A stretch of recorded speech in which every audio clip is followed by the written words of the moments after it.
So next up, we have Bernadette Haskins, who is a nurse in our community who's leading the fight to make sure that healthcare is a human right.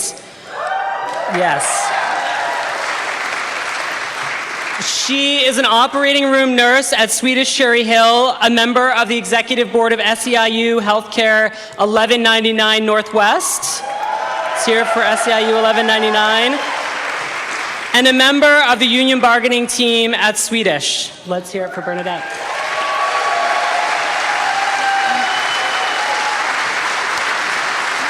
All right. I'm going to start off by saying that I'm not used to an audience this large. I'm just used to like my husband and my golden retriever, Lucy. So bear with me. So I'm a nurse in the operating room at Swedish Cherry Hill. My 7,000 coworkers and I, from nurses to schedulers to cooks, are united in SEIU Healthcare 1199 Northwest.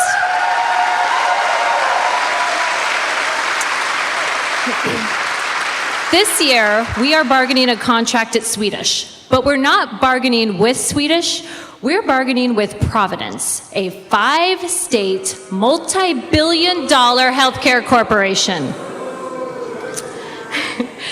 As a nurse, I go to work every day to care for my patients, but Swedish Providence is making it hard for my coworkers and I to give the kind of care our patients deserve. Chronic understaffing has made our hospital a worse place to work or receive care. I know, yep. We hear about it every day, patients having to wait longer for medications or for assistance to the bathroom. We leave work worrying about the patients we weren't able to get back to because of the 6 other patients that we needed to help. At the bargaining table, we proposed setting a maximum number of patients per nurse. Management said no. It's not just the patients who are going to lose under Providence management. Providence has also proposed huge cuts to our healthcare coverage, cuts that would mean many of my coworkers wouldn't be able to afford care at the very hospital they work at. Already, dozens of Swedish caregivers are facing collections or garnishment of wages for medical debt they have from the care they got at Swedish. This would make the problem far more widespread. Swedish made $59 million in profit last year, and they're proposing we get a 1% raise.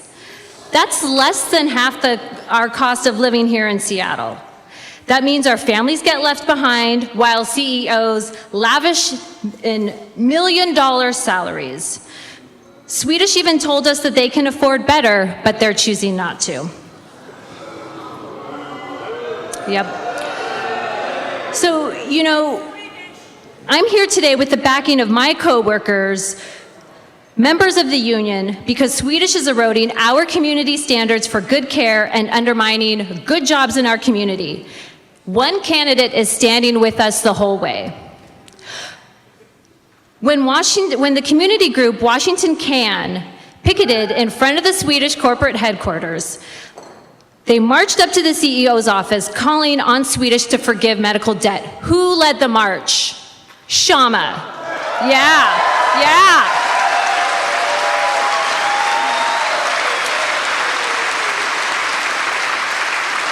When management came to the bargaining table and told us we can afford to do better, but we won't, who is standing at the picket line with us? Shama. She knows the solution is accountability at Swedish, at the bargaining table, and at City Hall, so that everyone in Seattle gets safe, affordable care, and so that healthcare jobs in Seattle are good, family-supporting jobs. The nurses and healthcare workers at Swedish Providence, along with our fellow 1199 members at Harborview, Group Health, DESE, Lifelong, Navos, all along the state, say we need Shama in Seattle City Hall.